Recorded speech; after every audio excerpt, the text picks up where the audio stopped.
السلام علیکم ناظرین، میں محمد اسلم حسین سیاست کی خبروں میں آپ سب کا استقبال کرتا ہوں۔ قرآن مجید سے متعلق وسیم رضوی کے بیان پر اظہار خیال کرتے ہوئے مولانا خالد سیف اللہ رحمانی نے اپنے صحافتی بیان میں کہا کہ قرآن مجید اللہ تعالیٰ کی طرف سے بھیجی گئی آخری کتاب ہے جو ایک ایک حروف کے ساتھ محفوظ ہے اور قیامت تک محفوظ رہے گی۔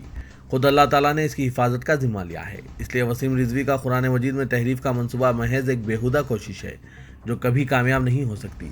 اس قسم کی کوشش پہلے بھی حکومت اسرائیل کی طرف سے ہوئی ہے اور مختلف دشمنان اسلام نے اس کی ناکام صحیح کی ہے، اور اب بھی یہ کوشش ناکام و نامراد رہے گی۔ یہ ایک شیطانی فکر ہے جو خالق کائنات سے لڑنے کے مترادف ہے۔ وسیم رضوی نے وزیر اعظم کو جو خط لکھا اور خنان طباع کرنے کا جو دعویٰ کیا ہے، all India Muslim personal law board اس کی سخت مذمت کرتا ہے اور اس نے اس کو نظر میں رکھا ہے، ضرورت کے مطابق اس سلسلے میں قدم اٹھائے گا۔ دنیا بھر میں اور خود ہندوستان میں کروڑوں حافظ قرآن موجود ہیں جن کے سینوں میں پورا قرآن مجید محفوظ ہے۔ یہ کائنات کی سب سے زیادہ پڑھی جانے والی کتاب ہے۔ کسی فرد یا حکومت کے لیے ممکن نہیں کہ وہ اس میں ایک نقطہ بھی تبدیلی کر دے۔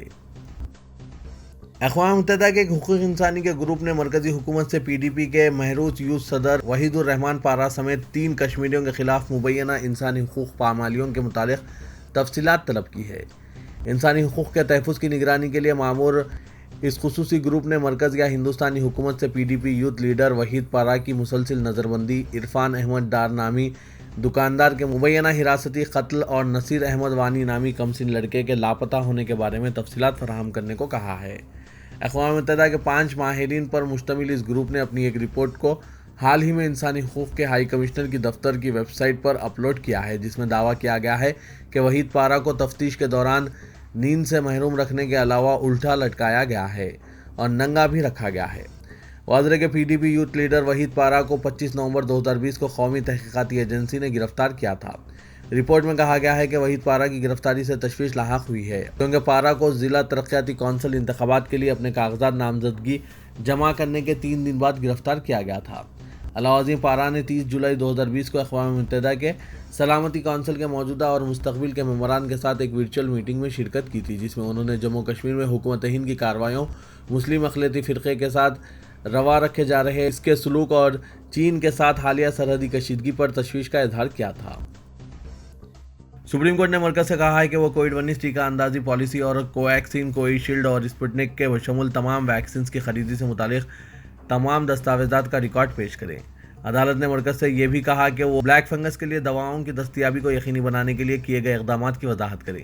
اس کے علاوہ عدالت نے تمام ریاستوں اور مرکزی زیر انتظام علاقوں کو مفت ٹیکہ اندازی کے بارے میں 2 ہفتوں کے اندر اپنے موقف سے آگاہ کرنے کی ہدایت دی۔ Justice D Y Chandrachud, justice L N Rao اور جسٹس ایس رویندر بھٹ پر مشتمل بینچ نے یہ ہدایت جاری کی۔ بینچ نے اب تک کی ٹیکہ اندازی کے بارے میں آبادی کے تناسب سے متعلق ڈاٹا طلب کیا ہے۔